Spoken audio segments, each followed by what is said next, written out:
অতএব ওই মানুষ নিকৃষ্ট মানুষ, ওই মানুষ অসভ্য মানুষ, ওই মানুষ নামের কলঙ্ক যার কপালে সেজদা নেই। তুমি মুসলিম নামের কলঙ্ক, তুমি আল্লাহকে অপমান করলা, তুমি নবীকে অপমান করলা, তুমি মাকে অপমান করলা, তুমি বাবাকে অপমান করলা। যে নামাজ পড়ে না, যে সেজদা দেয়, ওই বদনসিব। এজন্য কপাল মন্দ কার? সেজদা নাই যার। বলেন কপাল মন্দ কার?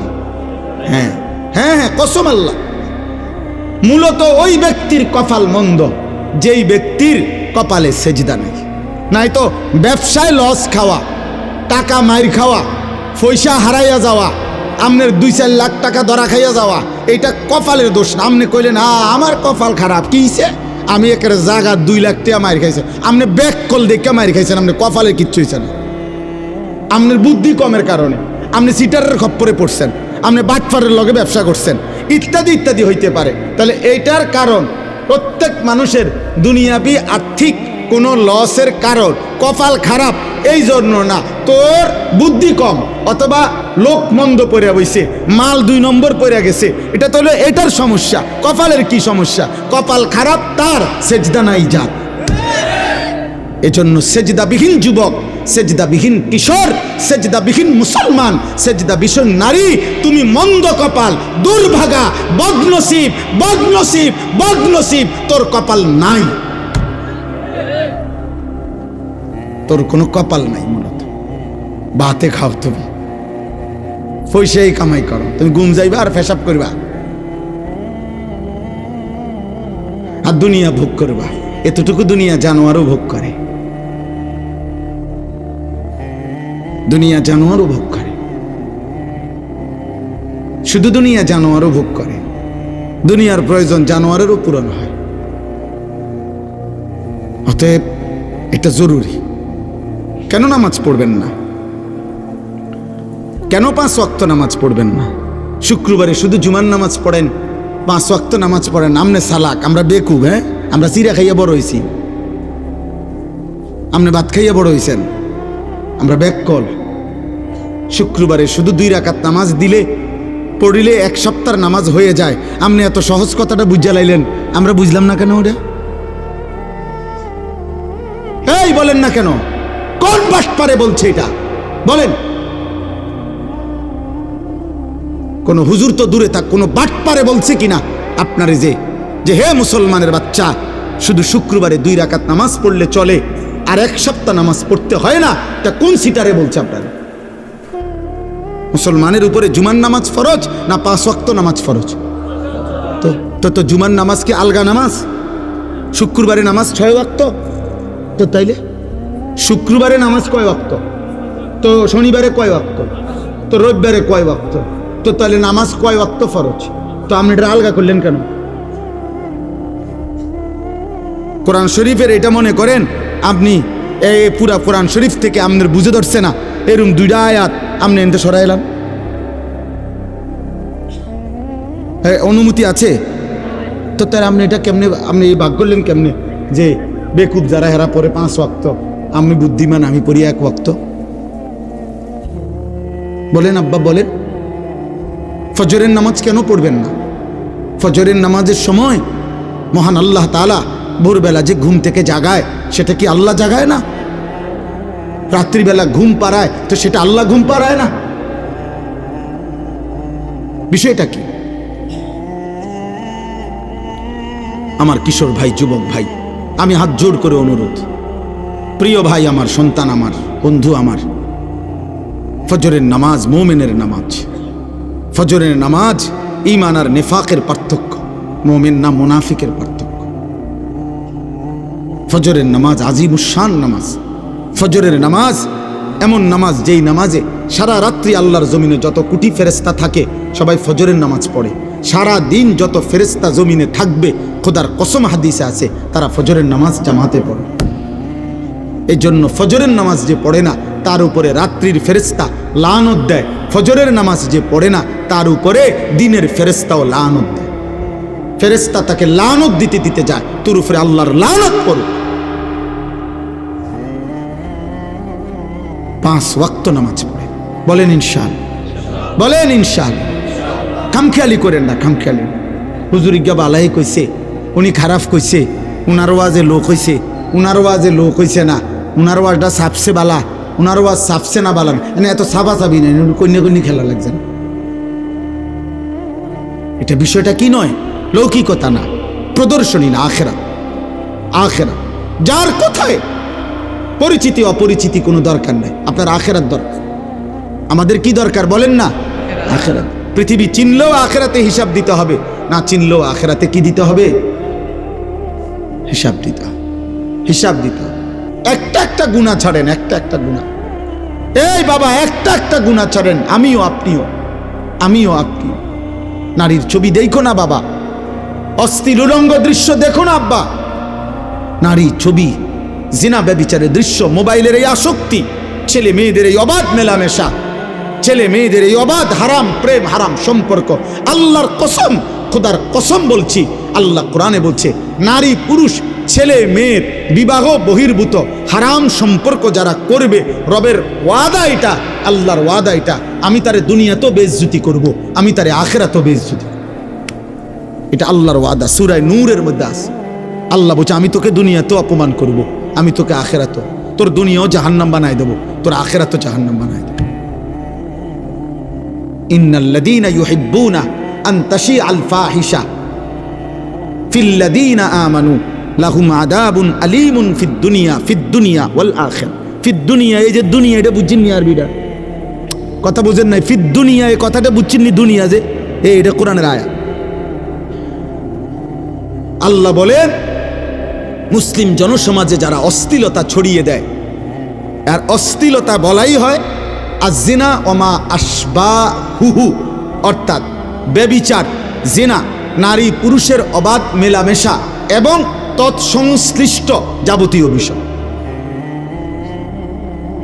নারী পুরুষের, ছেলে মেয়ের বিবাহ বহির্ভূত গুনার যত সম্পর্ক, এবার চোখে দেখেন, কানে শোনেন, হাতে ছুঁয়ে দেন, সঙ্গে থাকেন, কল্পনায় ভাবেন, কানে আলাপ করেন, হ্যাঁ, রাতের পর রাত জেগে কথা বলেন, উলঙ্গ ছবি দেখেন, নর্তকীর নাচ দেখেন, অথবা জিনা করেন, নিজের হাত লজ্জাস্থানে নাপাক ব্যবহার করেন, কিংবা যাই করেন, শাহওয়াতের যা, এটা অশ্লীলতা, এটা অসভ্যতা, এটা বেহায়াপনা।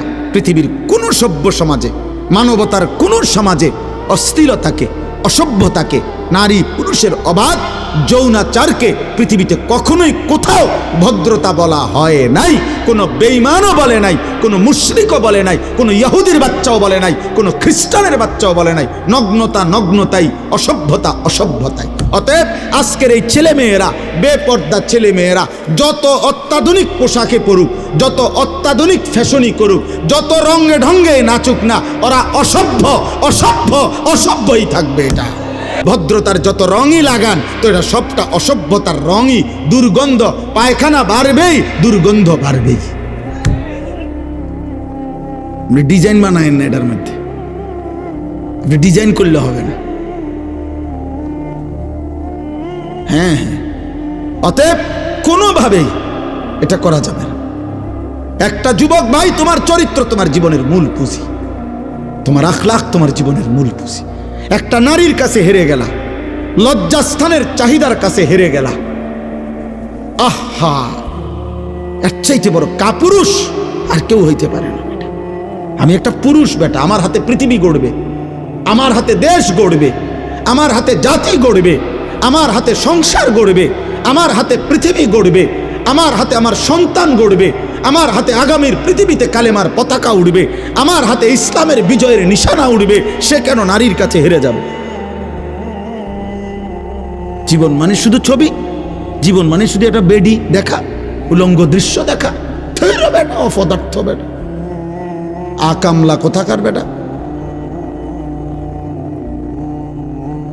জীবনের কোনো অর্থই তো জানো নাই বেটা, জীবনের কোনো উদ্দেশ্যই তো চেনো নাই। নারীর চাহিদা, নারীর প্রয়োজন, এ তো আল্লাহ তাআলার ওয়াদা। আল্লাহ বলছে, বান্দা আমি তোমার বৈধ চাহিদা পবিত্র বিবাহের মাধ্যমে আমি পূরণ করে দেব, এটা আমার ওয়াদা।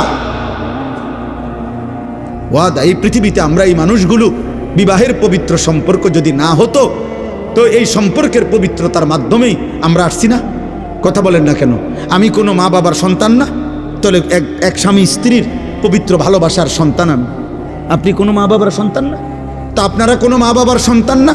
তো তাহলে স্বামী স্ত্রী, নারী পুরুষের এই মেলামেশা, হালাল পবিত্র চাহিদা পূরণ, এর বরকতেই আল্লাহ তাআলা এই পৃথিবীতে মানব প্রজন্ম এই পর্যন্ত আনছেন।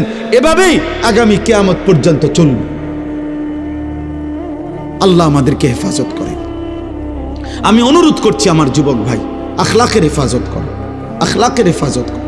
গান বাদ্যের আড্ডা, গায়িকা নায়িকার আড্ডায়, মোবাইলের মাধ্যমে হোক, কোনো গানের আড্ডা, কোনো নর্তকীর আড্ডা, কোনো ছবির আড্ডা, কোনো নৃত্যের আড্ডা, কোনো বাদ্যযন্ত্রের আড্ডায় কোনোভাবে ভাইয়া অংশগ্রহণ করো, অংশগ্রহণ করো, অংশগ্রহণ করো।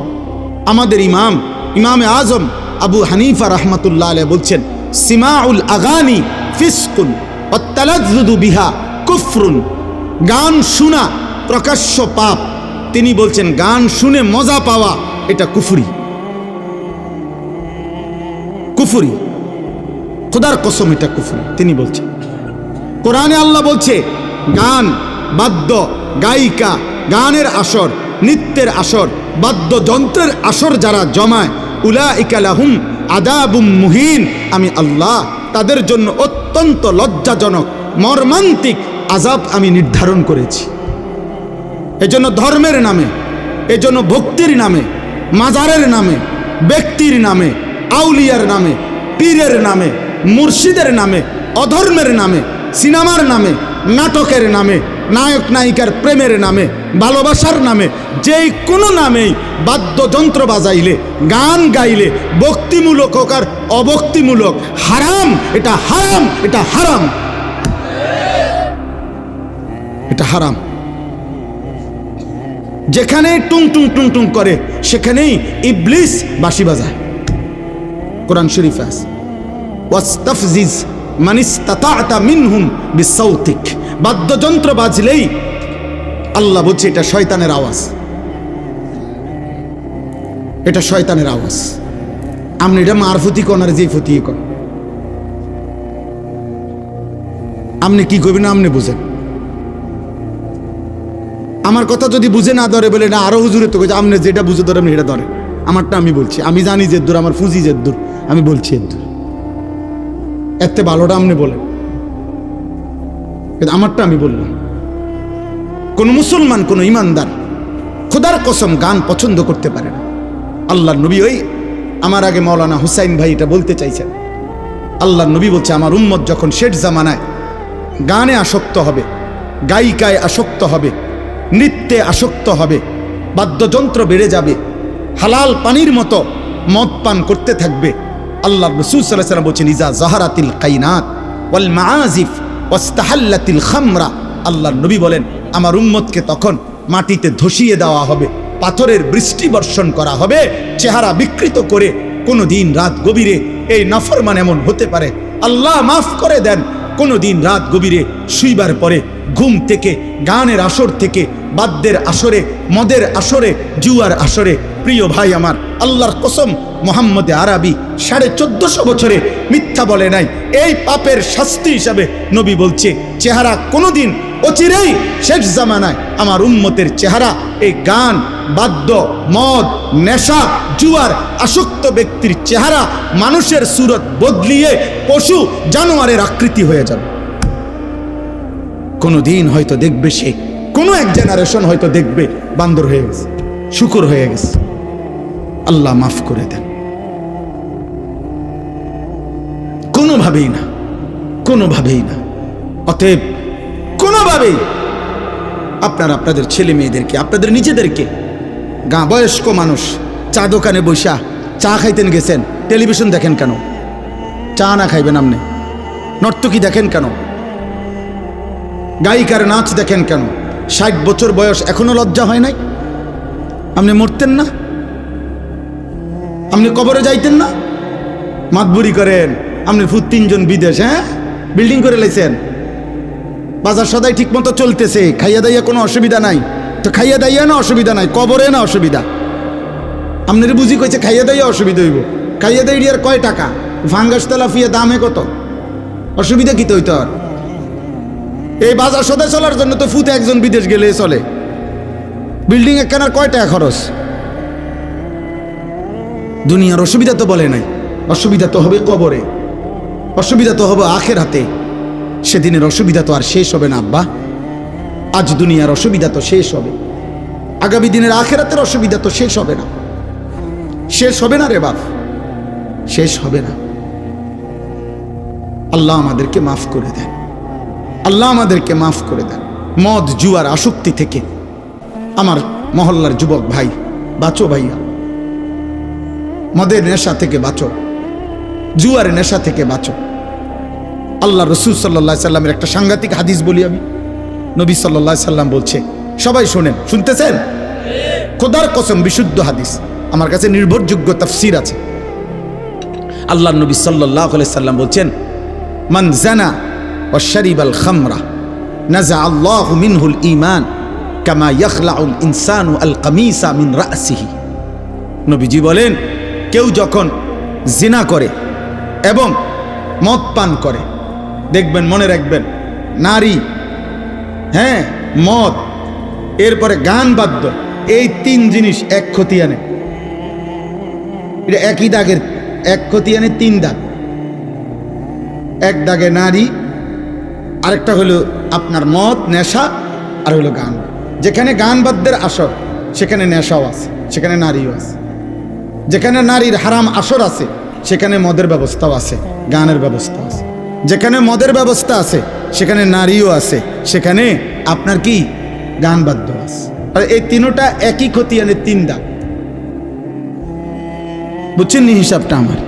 আল্লাহ রসুল সাল্লাল্লাহু আলাইহি সাল্লাম বলেন, যে জিনা করে এবং মদ পান করে তো আল্লাহ তার কলিজাত থেকে ঈমানকে এভাবে টেনে বের করে ফেলে, মানুষ তার গায়ের থেকে জামা যেভাবে খুলে ফেলে।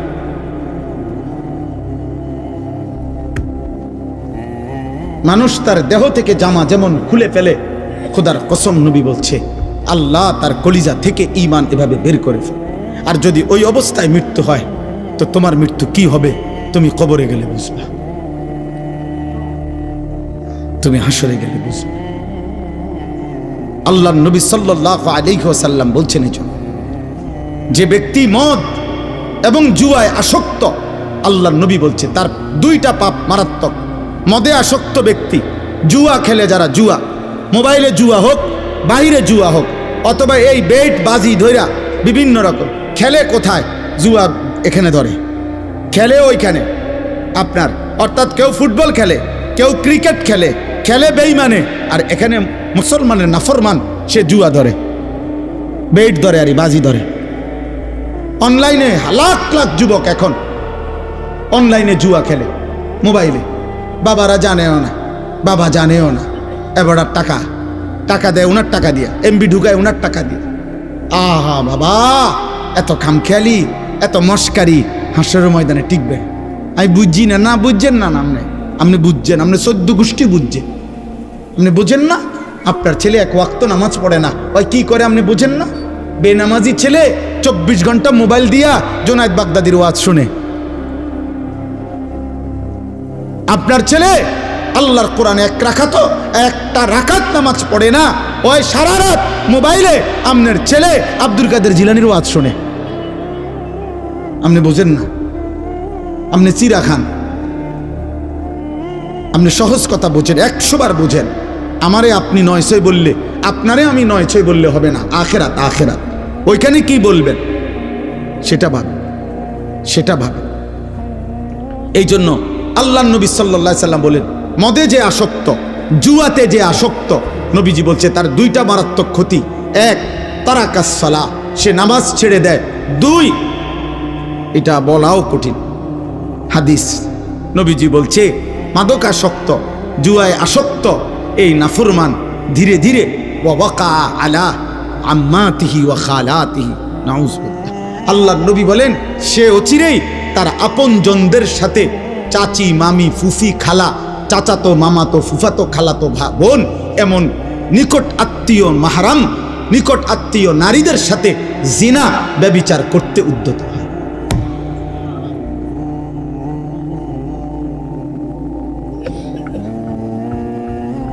কি বুঝলেন?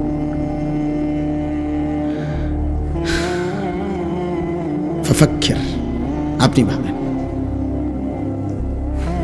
আপনি ভাবেন প্রত্যেকটা পাপের কারণে অভিভাবক সমপরিমাণ দায়ী হবে। এই জন্য যে যা পারেন দুনিয়াতেই ভাত তরকারি বেশি করে খাইয়া যান। মন না চাইলেও আরো দুগা ভাত লন, মন না চাইলেও আরো 2 টুকরা গোস্ত লন। আখিরাত কঠিন হবে, জাহান্নাম কঠিন হবে আব্বা, হাসরের ময়দান বড় কঠিন হবে। অস্বীকার করিলেই আখিরাত হবে না এমন না, ভুলে গেলেও আখিরাত হবে। হবে, কথা বলেন না? হবে আখিরাত, মৃত্যু হবে আমাদের, আখিরাত হবে, বিশ্বাস হয়?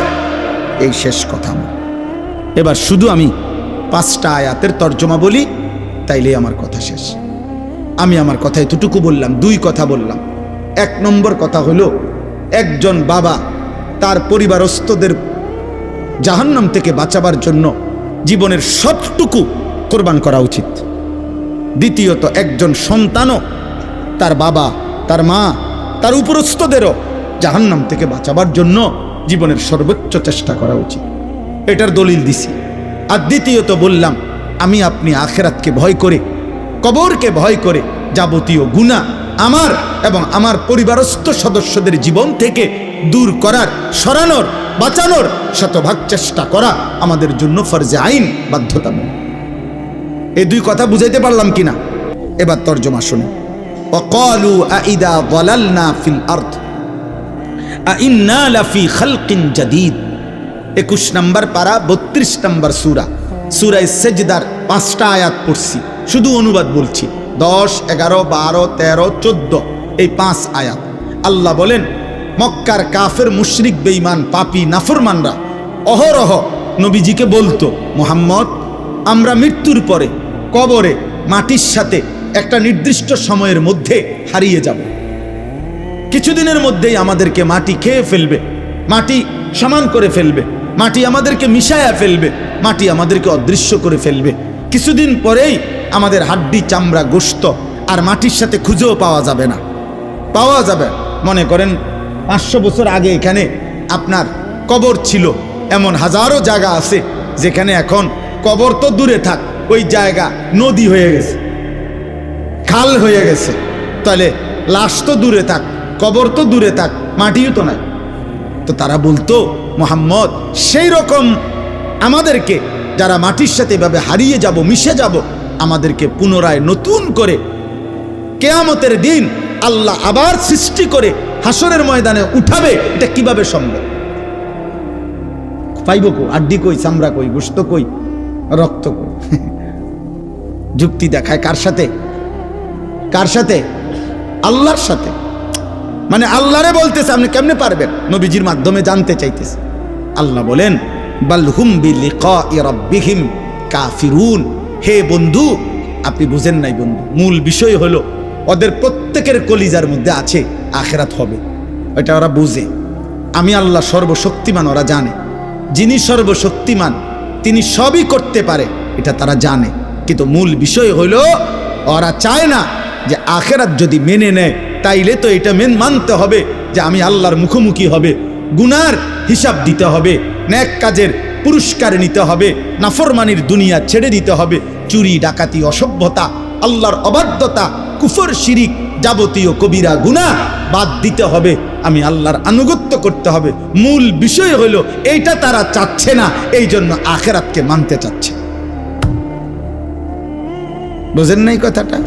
এই বর্তমান বাংলাদেশেও, সারা পৃথিবীতেও যত কাফের, যত মুশরিক, যত ইহুদি, যত খ্রিস্টান, যত নাস্তিক, যত মুরতাদ, যত আল্লাহদ্রোহী ব্যক্তি ইসলামের কোনো বিষয় নিয়ে বলে এটা বর্তমান যুগের সাথে সামঞ্জস্যপূর্ণ না, এটা বর্তমান সাথে খাপ খায় না, এটা আধুনিকতার পরিপন্থী, আল্লাহর কসম এগুলার একটাও কোনো কথা না। সবই তারা বোঝে, সব যৌক্তিক, সব আধুনিক, কিন্তু মূল বিষয় হলো মানলেই অসভ্যতা ছাড়তে হবে, আল্লাহর গোলামি করতে হবে, এটাই তারা চায় না। এটাই হলো মূল কথা। আপনি কলজা খুললে এটাই পাইবেন। ওরা সবাই জানে যে কোরআনের বিধান কার্যকর করিলে, আল্লাহর বিধান কার্যকর করিলেই জমিন শতভাগ শান্তি হবে, অপরাধ নির্মূল হবে, এটা তারা কলজা দিয়া বুঝে। এ বুঝে দেখা বিরোধিতা করে, বুঝে দেখা বিরোধিতা করে। অন্য যে কোনো কেউ বুদ্ধিজীবী কোনো বুদ্ধি দিলে আচ্ছা দেখি না, এটা প্রয়োগ করে দেখি। একজনে বলছে বুদ্ধি দিছে ফুটবল খেলতে খেলতে ফুটবল খেলার টুর্নামেন্ট করো, মাদক কমে যাবে। এই তো দেখি না, বুদ্ধি করছে। সেদিন আমার এক ভদ্রলোক বলছে, হুজুর আমি নেট করে দিছি, সারা রাত্র খেলার জন্য ছেলেদেরকে জায়গা করে দিছি যেন নেশা না করে। সাধারণ ফর্মুলা, সেরকম বুদ্ধি।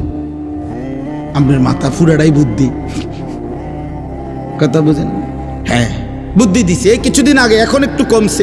কিছুদিন আমাদের বাংলাদেশে ছিল ধর্ষণ, নারী নির্যাতন, ইভটিজিং এর বিরুদ্ধে আপনার সচেতনতার জন্য স্টেডিয়ামে ওপেন কনসার্ট।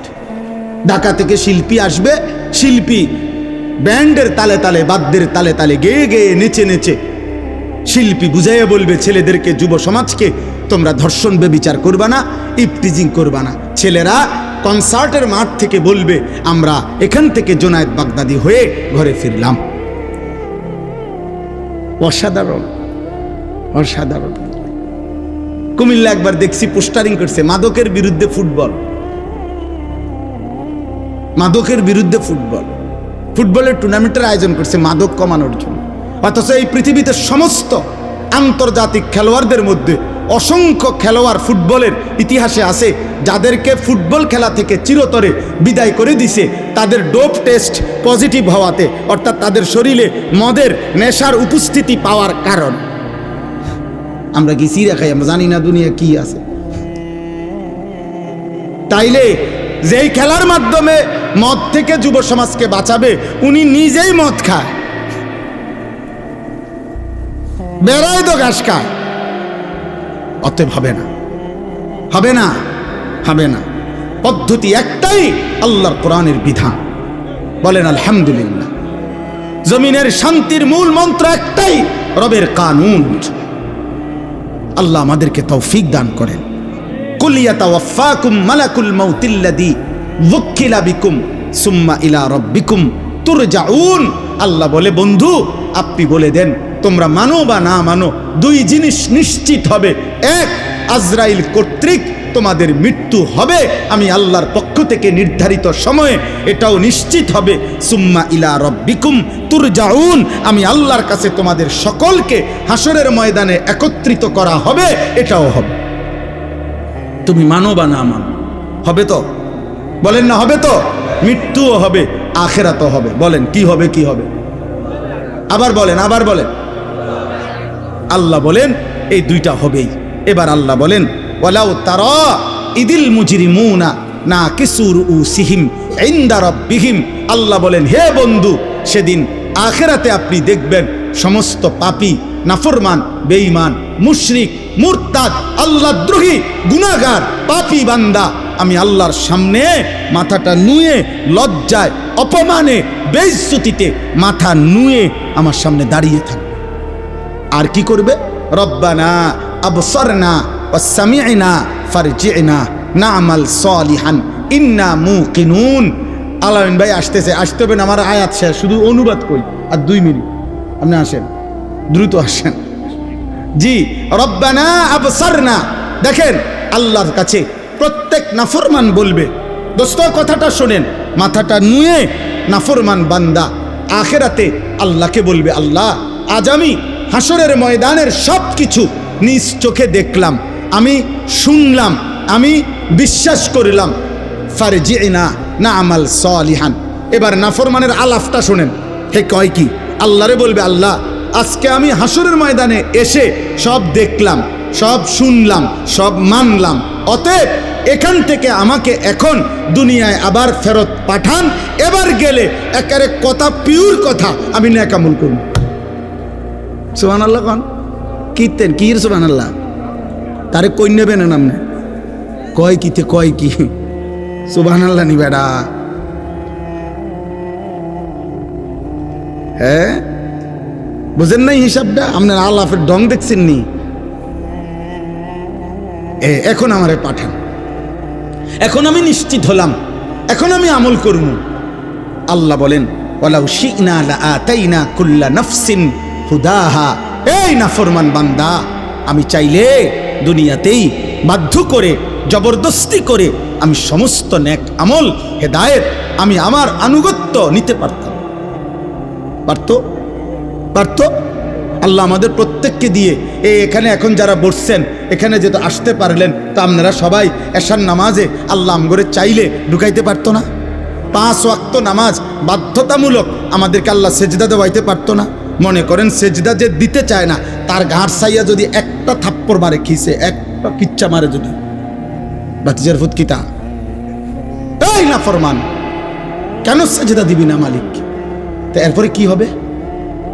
আল্লাহ কোরআনে বলছে মা তারাকা আলা যাহরিহা মিন দাব্বা।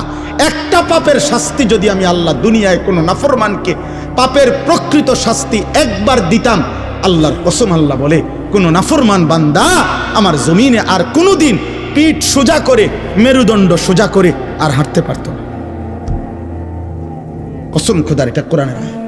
আল্লাহ বলে যদি একটা মিথ্যার কারণে আমার ফেরেশতা যদি তোর জীবনে একবার ঘাট সাইয়া মারত যদি, তাহলে বান্দা তুমি আর কোনোদিন মেরুদণ্ড ভাঙ্গে যাইতা।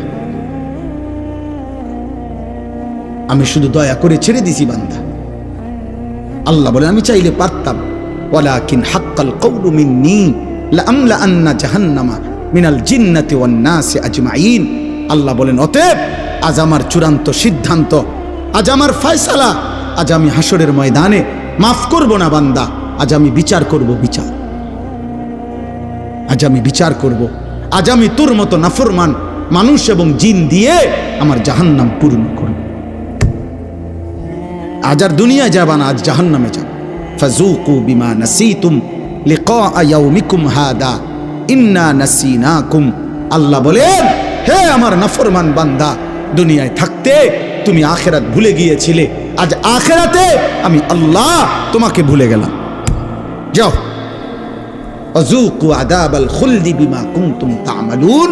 সারা জীবনের নাফরমানির বিনিময়ে অনন্তকালের জাহান্নামের আযাব ভোগ করতে থাকো।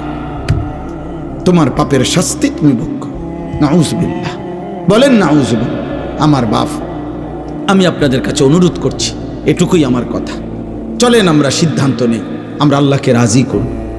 বলেন ইনশাআল্লাহ। যুবক ভাই বলো ইনশাআল্লাহ, নওজোয়ান ভাই বলো না ইনশাআল্লাহ। 5 ওয়াক্ত নামাজ পড়ো দোস্ত, তোমার জন্য তুমি পড়ো, তোমার জন্য তুমি পড়ো, তোমার ভালোর জন্য পড়ো। কোনো নাফরমান পাপীকে প্রিয় ভাই পৃথিবী মনে রাখে না, পৃথিবী সম্মানের সাথে উচ্চারণ করে না, পৃথিবীতে তার নাম স্মরণীয় হয় না। ফেরাউনের নাম পৃথিবীর কেউ কুত্তার নামও রাখে না, নমরুদের নাম পৃথিবীতে কেউ কুত্তার নামও রাখে না, আবু জাহেলের নাম পৃথিবীতে কেউ কুত্তার নামও রাখে না, আবু লাহাবের নাম পৃথিবীতে কেউ কুত্তার নামও রাখে না। এজন্য নাফরমান কোনোদিন পৃথিবীতে প্রিয় হয়ে স্মরণ হয় না, তার নাম স্মরণীয় হয় না। যদি কেউ উচ্চারণ করে তো সে ঘৃণা ভরে করে, ঘৃণা ভরে করে। এজন্য আমরা প্রত্যেকেই আজকের এই মোবারক মাহফিলে নিজেদের আখিরাতের ফিকিরে 5 ওয়াক্ত নামাজ পড়বো ইনশাআল্লাহ। ফজরের নামাজ সবাই পড়ার চেষ্টা করব, বলেন ইনশাআল্লাহ। যাবতীয় মদ, জুয়া, গান, বাদ্য, জিনা, ব্যভিচার, অশ্লীলতা থেকে বাঁচার আমি আপনি সকলেই চেষ্টা করব ইনশাআল্লাহ।